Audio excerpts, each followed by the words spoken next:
Hi everyone, welcome to my channel. আমি দোয়েল। তো আজকে আমি চিকেনের একটা দারুণ রেসিপি নিয়ে চলে এসেছি।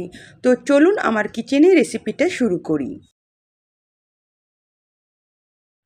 সবার প্রথমে এখানে আমি 1 কিলো চিকেন নিয়ে নিয়েছি এবং চিকেনটাকে খুব ভালো করে ধুয়ে পরিষ্কার করে আমি জল ঝরিয়ে নিয়েছি।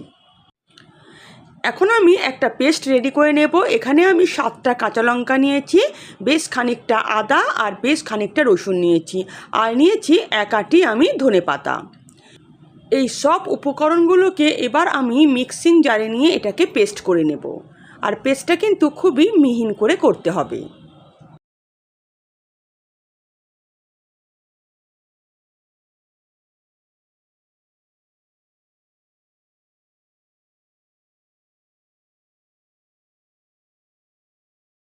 ধনেপাতা কাঁচা লঙ্কার পেস্ট আমার রেডি হয়ে গেছে। আর সেই সঙ্গে আমি 3টে বড় সাইজের পেঁয়াজকে খুবই সরু সরু করে কেটে নিয়েছি। গ্যাসের ফ্লেম অন করে দিয়ে আমি একটা কড়াই বসিয়ে তার মধ্যে 2 টেবিল চামচের মতন সাদা তেল নিয়ে নিয়েছি। তেল গরম হয়ে গেছে। এখন এর মধ্যে 4টে গোটা এলাচ, 4টে লবঙ্গ আর 2 টুকরো আমি দালচিনি দিয়ে দেব। কিছুক্ষণের জন্য এই 3টে গোটা গরম মশলাকে আমি একটু তেলের মধ্যে ভেজে নেব। তেল গরম হয়ে এলে এর মধ্যে কেটে রাখা পেঁয়াজটা আমি দিয়ে দেব এবং পেঁয়াজটাকে এখানে আমি হালকা বাদামি করে ভেজে নেব। আর পেঁয়াজটা তাড়াতাড়ি গলে যায় তার জন্য এখানে সামান্য আমি একটু লবণ দিয়ে দেব।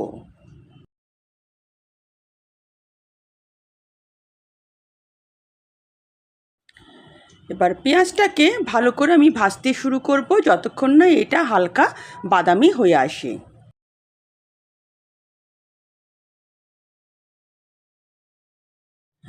পেঁয়াজটা হালকা বাদামি হয়ে এসছে। এখন এর মধ্যে ধনেপাতা, কাঁচা লঙ্কা আর আদা রসুনের যে পেস্টটা আমি করে রেখেছি সেটা আমি দিয়ে দেব এবং ভালো করে এটাকেও আমি 2-3 মিনিট পেঁয়াজের সঙ্গে ভেজে নেব।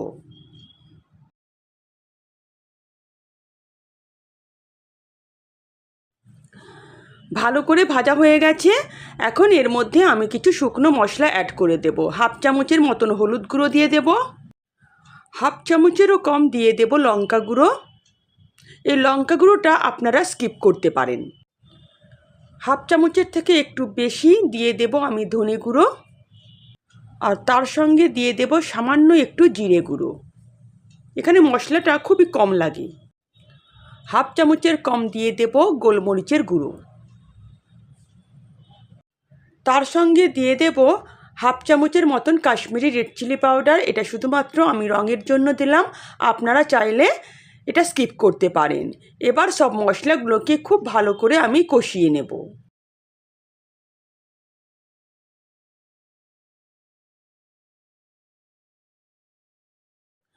2-3 মিনিট মশলাটাকে কষিয়ে নিয়েছি। আর দেখুন মশলা থেকে তেল কিন্তু আলাদা হয়ে এসছে।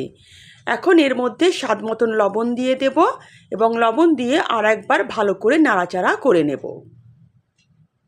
মশলাটাকে কিন্তু খুব ভালো করেই কষাতে হবে, তবেই কিন্তু রান্নার স্বাদ বেড়ে যাবে।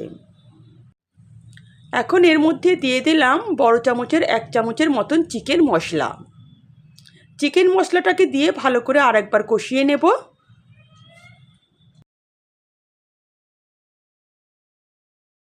এখন এর মধ্যে দিয়ে দেব আমি চিকেনগুলোকে।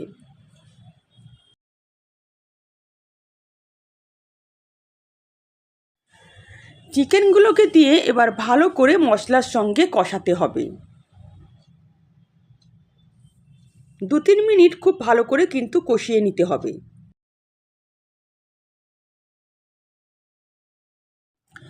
চিকেনটাকে মশলার সঙ্গে খুব ভালো করে কষাতে হবে যাতে মশলার যে ফ্লেভার পুরোটাই চিকেনের মধ্যে ঢুকে যায়। তাই একটু সময় ধরে ভালো করে কিন্তু চিকেনটাকে কষাতে হবে।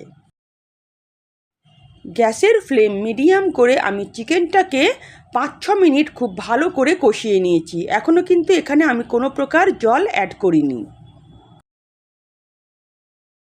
চিকেনটাকে খুব ভালোভাবে কষিয়ে নিয়েছি। এখন গ্যাসের ফ্লেম আমি লো করে দিয়ে ঢাকা দিয়ে এটাকে একটু সেদ্ধ হতে দেব। গ্যাসের ফ্লেম লো করে দিয়ে আরও 5 মিনিটের মতন চিকেনটাকে আমি রান্না হতে দিয়েছিলাম। চিকেনটা কিন্তু এবার ভালোভাবে সেদ্ধ হয়ে গেছে। চিকেন সেদ্ধ হয়ে গেছে। এখন যে যেরকম গ্রেভি খাবেন সেরকমভাবে কিন্তু জল দিতে হবে। আপনারা চাইলে এখানে জল অ্যাড করতেও পারেন, আবার নাও পারেন। চিকেন কিন্তু অলরেডি সেদ্ধ হয়ে গেছে, জাস্ট গ্রেভির জন্য এখানে আমি সামান্য একটু জল দিয়ে দিলাম। ভালো করে এবার চিকেনটাকে নাড়াচাড়া করে আমি আর একবার ফুটিয়ে নেব।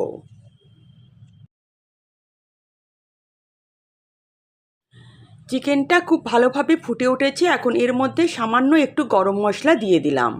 নাড়াচাড়া করে এবার আমি গ্যাসের ফ্লেম বন্ধ করে দেব। চিকেন আমার রেডি। রেডি হয়ে গেছে আমার দারুণ স্বাদের চিকেন কষা। এটা আপনারা গরম ভাতের সঙ্গে খেতে পারেন, পোলাওয়ের সঙ্গে খেতে পারেন, কিংবা লুচি, পরোটা বা রুটির সঙ্গেও খেতে পারেন। খেতে কিন্তু দারুণ লাগে। তো যদি আমার রেসিপি আপনাদের ভালো লেগে থাকে তো প্লিজ আমার চ্যানেলকে সাবস্ক্রাইব করবেন, আর পাশে থাকা বেল আইকনও প্রেস করবেন, যাতে নিত্য নতুন রান্নার নোটিফিকেশান সবার আগে আপনাদের কাছে পৌঁছে যায়।